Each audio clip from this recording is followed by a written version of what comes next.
Yo, it has been a minute. So hopping on here saying what's up, give you an update, give you a gym tour, and also dive into a Q&A in just a few. Been getting after it, moving it forward, nonetheless. But let's check out the gym. Come on.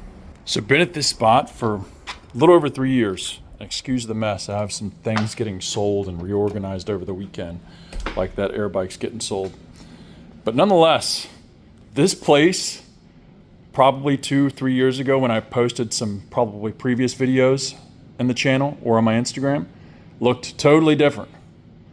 There used to be a wall here, knocked that down, added space, added equipment over time. And guys, I started this gym, not that this is about, me, but more so the journey. If you're thinking about doing something, you're unsure, remember this.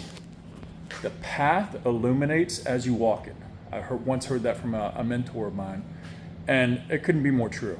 Back then, I didn't know what the fuck I was doing, where I was going, what was going to happen with this, but I knew that I needed to do something. I needed to take action on my goals, the vision I wanted for myself, what I wanted to do with my life, my living, helping more people. And to do that, you're gonna have to take more risk and jump into uncertainty. And that first step, the path will begin to illuminate as you walk it. I started this gym with like 2 barbells, a couple kettlebells, and a few plates, and actually this actual squat rack. Barely anything in here back then. And maybe 3 to 5 clients, struggling, wondering how I was going to be paying the rent, the monthly rent, lease here, plus electric, all that other shit. But with good intention, wanting to help people, and also just keep showing up one day at a time.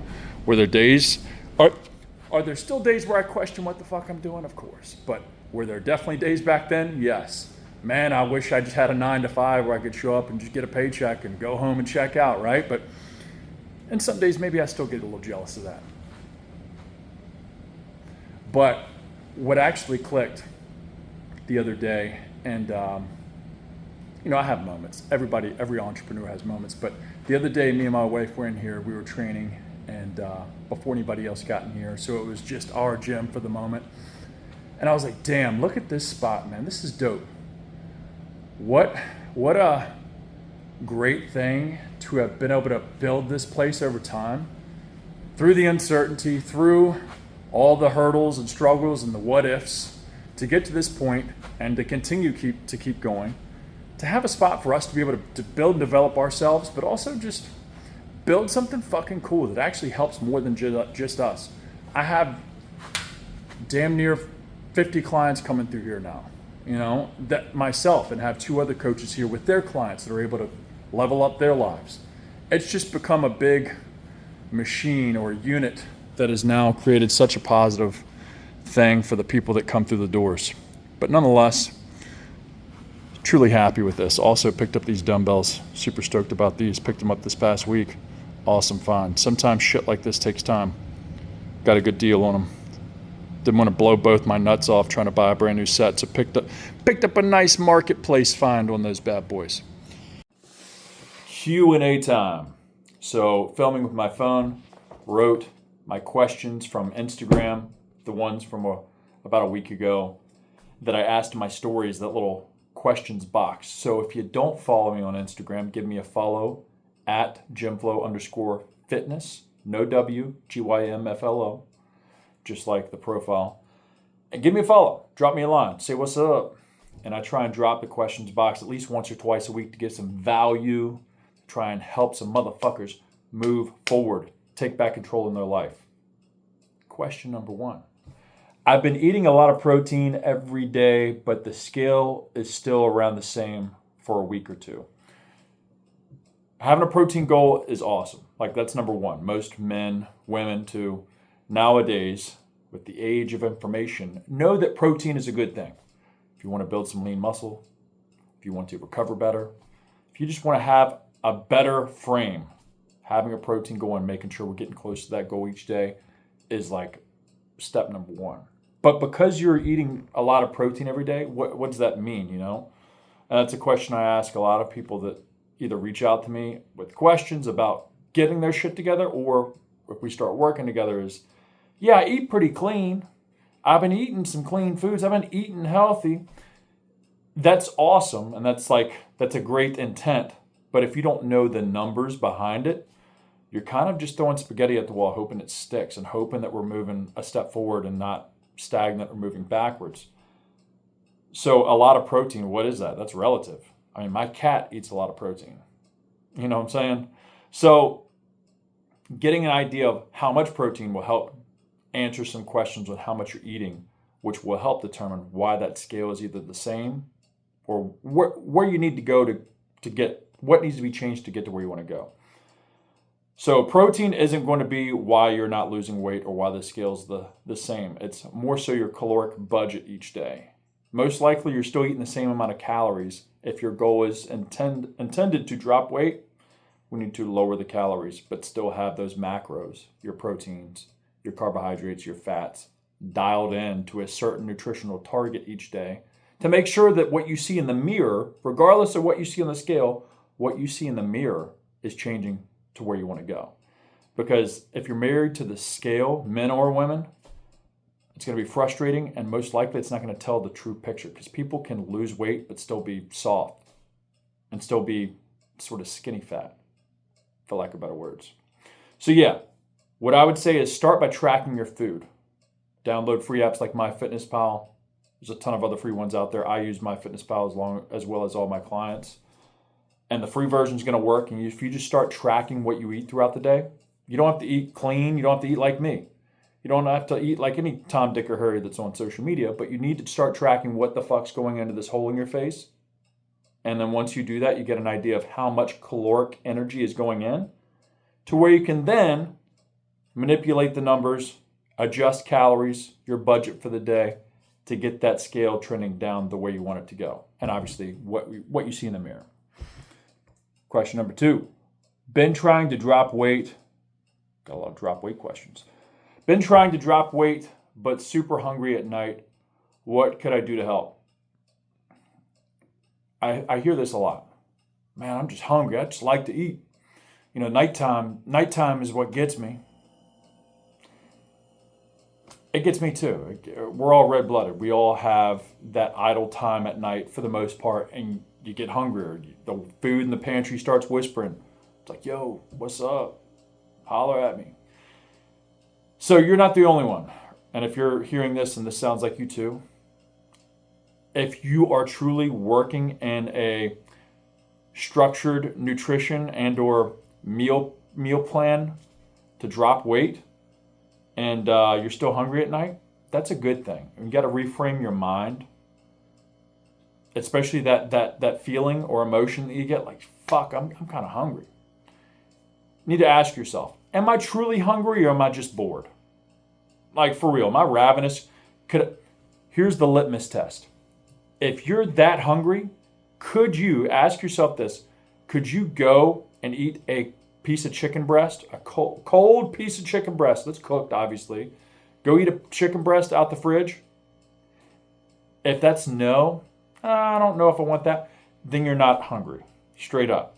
You're just bored. You want something to get that little dopamine kick. And that's okay too. Like, it's a real thing.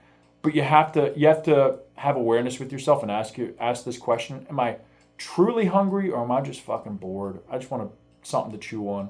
If that's the case, grab something to drink. Something like a 0-calorie, low-calorie soda, seltzer, whatever. Get something sweet, something that has some taste, some flavor, and drink on that. And I bet you in a minute or two, you're not as hungry as you thought.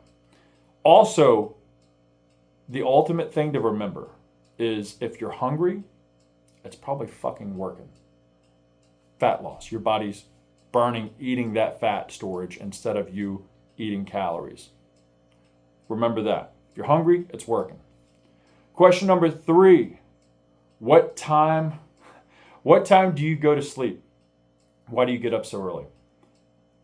I get this question asked pretty often. And the deal is, I haven't always been an early morning person. Lately, over the past couple years, I've been getting up on average 4:30 in the morning. And that's for multifaceted reasons. Number one is I'm a coach. I'm also self-employed. I run my own businesses. That being said, there's never really an off time. And if I want to make time for myself and get all those little things done, which I never do, but if my intention is to get as much as I can done for the day, I better get the fuck up and get moving. Sleeping in ain't going to cut it. Another thing is I have to lead by example. If I want my clients to get up and start changing their lifestyle, start taking advantage of or start taking accountability of their time, their days, especially when you have kids, when a lot of my clients have careers, high-level managers, bosses, CEOs, small business owners, you don't have fucking time. You got to make time. You make time by getting up earlier.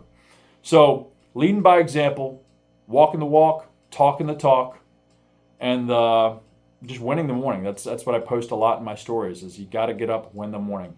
You know, I'm into Stoicism. I've read a few Stoicism books, Marcus Aurelius, Epictetus, things like that.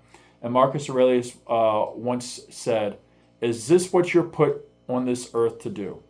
To lay in bed and huddle under the covers and stay warm?" Probably not. Our purpose is to get up, get moving, get after it, start creating, start doing, being purposeful, being useful in our days. And if not, at least for ourselves, for those around us, right? If you got kids, you got a family, you got obligations, you got a career, you better start developing yourself, building a motherfucker who can keep moving forward. You're going to do that by making time, one in the morning.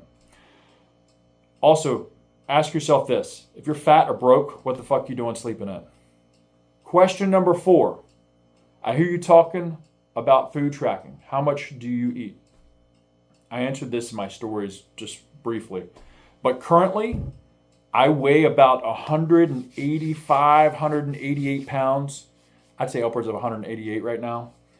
And I'm eating approximately, again, I'm not perfect like anybody else. I don't expect any of my clients to be perfect. It's about being close. But my budget or my goal, my target each day is to hit about 2,900 calories, 218 grams of protein, 362 grams of carbs, and 64 grams of fat. If you want to know what that looks like, I post some of my meals and my stories throughout the day. So give me a follow on Instagram or Facebook. Give me a fucking shout on there. They're synced. Anyways, that's not lifelong. That's not a life sentence. That's currently where I'm at now. That's to sort of be a slight maintenance phase for me. That's not really a surplus. For me to probably be in a slight surplus, I think it'd be closer to like 3,200 calories, 3,300 calories. I'm starting to get into a little bit of a surplus. But lately I've been floating around 2,900, 3,000 calories at about 188 pounds. That being said, I loved when this person asked this because I was like, man, I've been floating around these calories for a minute. I need to piss or get off the pot. I either need to go into a slight growth phase or I need to cut it back for a little bit, peel it to the frame, and then build up from there. I'm not considerably fat at the moment. I'm a little softer than I'd like to be, but that's just me maintaining and not really having a end goal, just training hard and eating solid. So that being said, probably over the next couple of days, I'm going to try and set a goal or a direction of where I want to go over the next, 3 to 4 months and start building out some nutrition and training around that. So I appreciate the question. Last one for today's video is how did you get started, or how did you start personal training?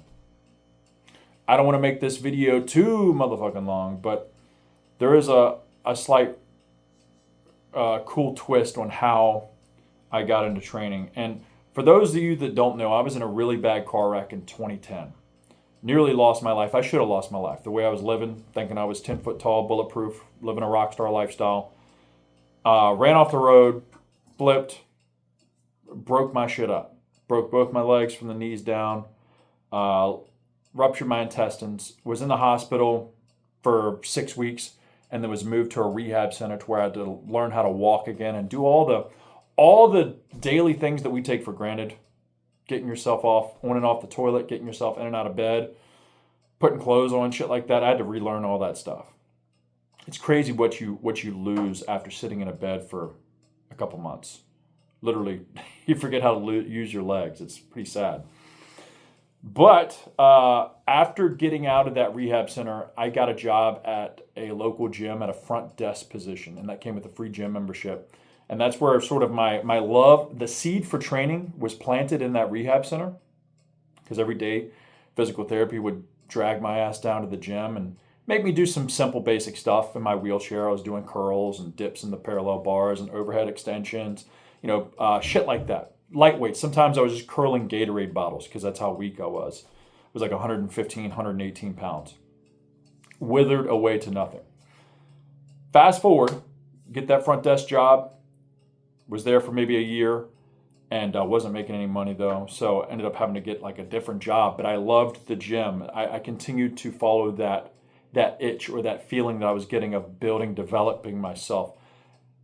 Replacing a few bad habits with a couple good ones, like training, like eating better, like focusing on eating more protein. Back then I didn't know a damn thing. I just knew and heard about what I should be focusing on and started to lean into that.